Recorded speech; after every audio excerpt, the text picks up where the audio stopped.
file tool. I'm sure those are not the right words, said poor Alice, and her eyes filled with tears again as she went on. I must be Mabel after all, and I shall have to go and live in that poky little house and have next to no toys to play with and, oh, ever so many lessons to learn. No, I've made up my mind about it. If I'm Mabel, I'll stay down here. It'll be no use their putting their heads down and saying, "Come up again, dear." I shall only look up and say, "Who am I, then?" Tell me that first, and then, if I like being that person, I'll come up. If not, I'll stay down here till I'm somebody else.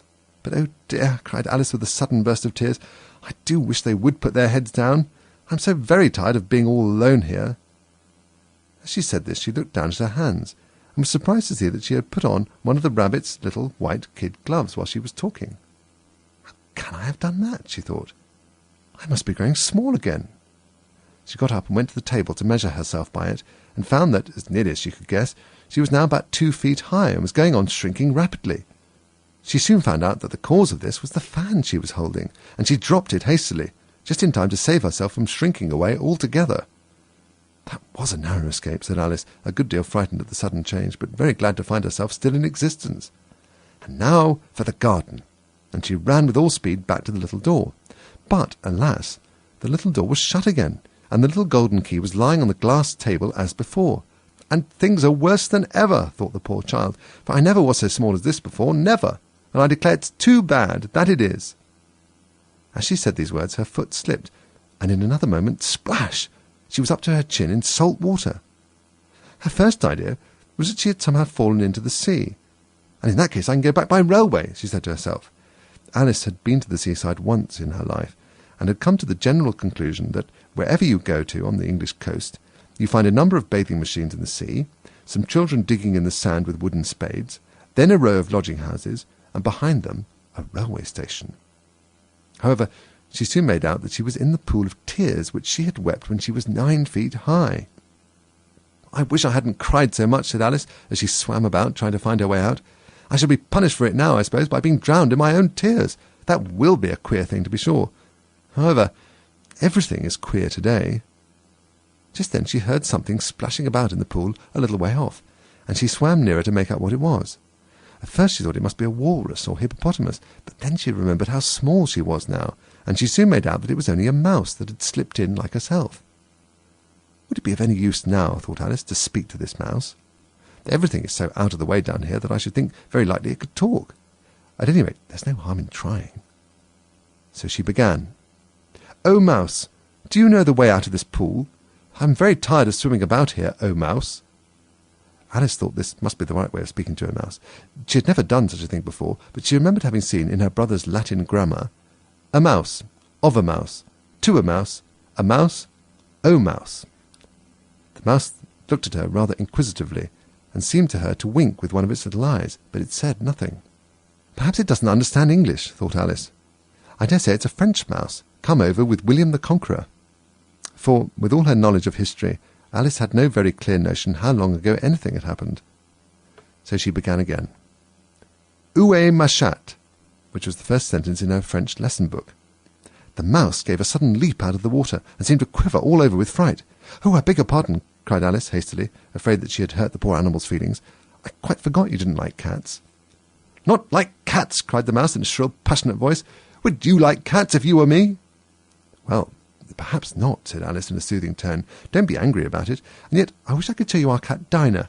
I think you'd take a fancy to cats if only you could see her. She is such a dear, quiet thing," Alice went on, half to herself, as she swam lazily about in the pool. "And she sits purring so nicely by the fire, licking her paws and washing her face, and she is such a nice soft thing to nurse, and she's such a capital one for catching mice." "Oh, I beg your pardon," cried Alice again, for this time the mouse was bristling all over, and she felt certain it must be really offended. "We won't talk about her any more, if you'd rather not." "We, indeed," cried the mouse, who was trembling down to the end of its tail, "as if I would talk on such a subject. Our family always hated cats. Nasty, low, vulgar things. Don't let me hear the name again." "I won't indeed," said Alice, in a great hurry to change the subject of conversation.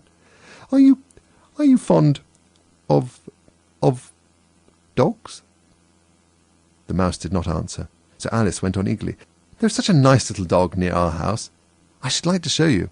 A little bright-eyed terrier, you know, with, oh, such long, curly brown hair. and it'll fetch things when you throw them, and it'll sit up and beg for its dinner and all sorts of things. I can't remember half of them, and it belongs to a farmer, you know, and he says it's so useful it's worth £100. He says it kills all the rats and—" "Oh dear!" cried Alice in a sorrowful tone. "I'm afraid I've offended it again," for the mouse was swimming away from her as hard as it could go and making quite a commotion in the pool as it went. So she cried softly after it, "Mouse dear, do come back again, and we won't talk about cats or dogs either, if you don't like them." When the mouse heard this, it turned round and swam slowly back to her. Its face was quite pale, with passion, Alice thought, and it said in a low, trembling voice, "Let us get to the shore, and then I'll tell you my history, and you'll understand why it is I hate cats and dogs." It was high time to go, for the pool was getting quite crowded with the birds and animals that had fallen into it. There was a duck and a dodo, a lorry and an eaglet, and several other curious creatures. Alice led the way, and the whole party swam to the shore. Chapter 3. A Caucus Race and a Long Tail. They were indeed a queer-looking party that assembled on the bank. The birds with draggled feathers, the animals with their fur clinging close to them, and all dripping wet, cross, and uncomfortable. The first question, of course, was how to get dry again. They had a consultation about this, and after a few minutes it seemed quite natural to Alice to find herself talking familiarly with them as if she had known them all her life. Indeed, she had quite a long argument with the Lowry, who at last turned sulky and would only say, "I'm older than you, and must know better." And this Alice would not allow, without knowing how old it was, and as the Lorry positively refused to tell its age, there was no more to be said. At last the mouse, who seemed to be a person of some authority among them, called out, "Sit down, all of you, and listen to me. I'll soon make you dry enough." They all sat down at once in a large ring, with the mouse in the middle. Alice kept her eyes anxiously fixed on it, for she felt sure she would catch a bad cold if she did not get dry very soon. "Ahem," said the mouse, with an important air. "Are you all ready? This is the driest thing I know. Silence all round, if you please. William the Conqueror, whose cause was much favoured by the Pope, was soon submitted to by the English, who wanted leaders, and had been of late much accustomed to usurpation and conquest. Edwin and Morcar, the Earls of Mercia and Northumbria—" "Ugh," said the Lorry with a shiver. "I beg your pardon," said the mouse, frowning, but very politely. "Did you speak?" "Not I," said the Lorry, hastily. "I thought you did," said the mouse. "I proceed. Edwin and Morcar, the Earls of Mercia and Northumbria, declared for him, and even Stigand, the patriotic Archbishop of Canterbury, found it advisable—" "Found what?" said the duck. "Found it," the mouse replied, rather crossly. "Of course you know what it means." "I know what it means, well enough. When I find a thing," said the duck, "it's generally a frog, or a worm. The question is, what did the Archbishop find?" The mouse did not notice this question, but hurriedly went on. "It found it advisable to go with Edgar Atheling to meet William and offer him the crown. William's conduct at first was moderate, but the insolence of his Normans— How are you getting on now, my dear?" it continued, turning to Alice as it spoke. "As wet as ever," said Alice in a melancholy tone. "It doesn't seem to dry me at all." "In that case," said the Dodo, solemnly, rising to its feet, "I move that the meeting adjourn for the immediate adoption of more energetic remedies." "Speak English," said the Eaglet. "I don't know the meaning of half those long words, and what's more, I don't believe you do either." And the Eaglet bent down its head to hide a smile. Some of the other birds tittered audibly. "What I was going to say," said the Dodo in an offended tone, "was that the best thing to get us dry would be a caucus race." "What is a caucus race?" said Alice. Not that she much wanted to know, but the Dodo had paused as if it thought that somebody ought to speak, and no one else seemed inclined to say anything. "Why," said the Dodo, "the best way to explain it is to do it. And as you might like to try the thing yourself some winter day, I will tell you how the Dodo managed it. First it marked out a race course, in a sort of circle. The exact shape doesn't matter, it said, and then all the party were placed along the course, here and there. There was no 1, 2, 3 and away, but they began running when they liked, and left off when they liked, so that it was not easy to know when the race was over. However, when they had been running half an hour or so, and were quite dry again, the Dodo suddenly called out, 'The race is over!'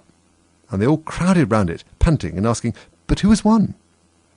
This question the Dodo could not answer without a great deal of thought, and it stood for a long time with one finger pressed upon its forehead, the position in which you usually see Shakespeare in the pictures of him, while the rest waited in silence. At last the Dodo said, "Everybody has won, and all must have prizes." "But who is to give the prizes?" quite a chorus of voices asked. "Why, she, of course," said the Dodo, pointing to Alice with one finger, and the whole party at once crowded round her, calling out in a confused way, "Prizes! Prizes!" Alice had no idea what to do, and in despair she put her hand in her pocket and pulled out a box of comfits. Luckily the salt water had not got into it, and handed them round as prizes. There was exactly one apiece, all round. "But she must have a prize herself, you know," said the Mouse. "Of course," the Dodo replied, very gravely. "What else have you got in your pocket?" it went on, turning to Alice. "Only a thimble," said Alice, sadly. "Hand it over here," said the Dodo. Then they all crowded round her once more, while the Dodo solemnly presented the thimble, saying, "We beg your acceptance of this elegant thimble." And when it had finished this short speech, they all cheered. Alice thought the whole thing very absurd, but they all looked so grave that she did not dare to laugh, and as she could not think of anything to say, she simply bowed and took the thimble, looking as solemn as she could. The next thing was to eat the comfits. This caused some noise and confusion, as the large birds complained that they could not taste theirs, and the small ones choked and had to be patted on the back. However, it was over at last, and they sat down again in a ring and begged the Mouse to tell them something more.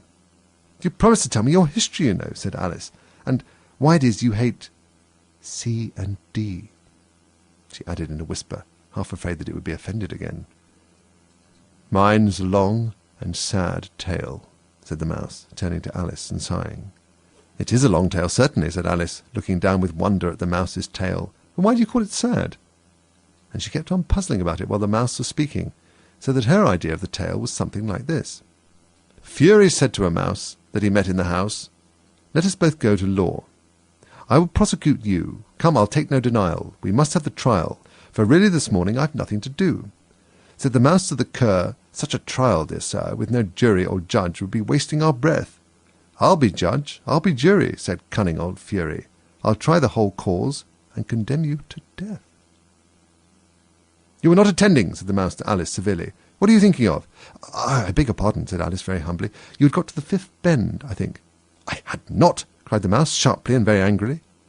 "And not?" said Alice, always ready to make herself useful and looking anxiously about her. "Oh, do let me help you to undo it." "I shall do nothing of the sort," said the Mouse, getting up and walking away. "You insult me by talking such nonsense."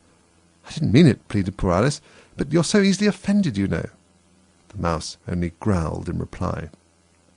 "Please come back and finish your story," Alice called after it, and the others all joined in the chorus. "Yes, please do." But the Mouse only shook its head impatiently and walked a little quicker. "What a pity it wouldn't stay," sighed the lorry as soon as it was quite out of sight. And an old crab took the opportunity of saying to her daughter, "Ah, my dear, let this be a lesson to you never to lose your temper." "Hold your tongue, Ma," said the young crab a little snappishly. "You're enough to try the patience of an oyster." "I wish I had our Dinah here, I know I do," said Alice aloud, addressing nobody in particular. "She'd soon fetch it back." "And who is Dinah, if I might venture to ask the question?" said the lorry. Alice replied eagerly, for she was always ready to talk about her pet. "Dinah's our cat, and she's such a capital one for catching mice, you can't think. And oh, I wish you could see her after the birds. Why, she'll eat a little bird as soon as you look at it." This speech caused a remarkable sensation among the party. Some of the birds hurried off at once. One old magpie began wrapping itself up very carefully, remarking, "I really must be getting home. The night air doesn't suit my throat."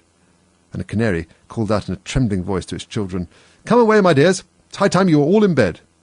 On various pretexts they all moved off, and Alice was soon left alone. "I wish I hadn't mentioned Dinah," she said to herself in a melancholy tone. "Nobody seems to like her down here, and I'm sure she's the best cat in the world. Oh, my dear Dinah, I wonder if I shall ever see you any more." And here poor Alice began to cry again, for she felt very lonely and low-spirited. In a little while, however, she again heard a little pattering of footsteps in the distance, and she looked up eagerly, half hoping that the Mouse had changed his mind and was coming back to finish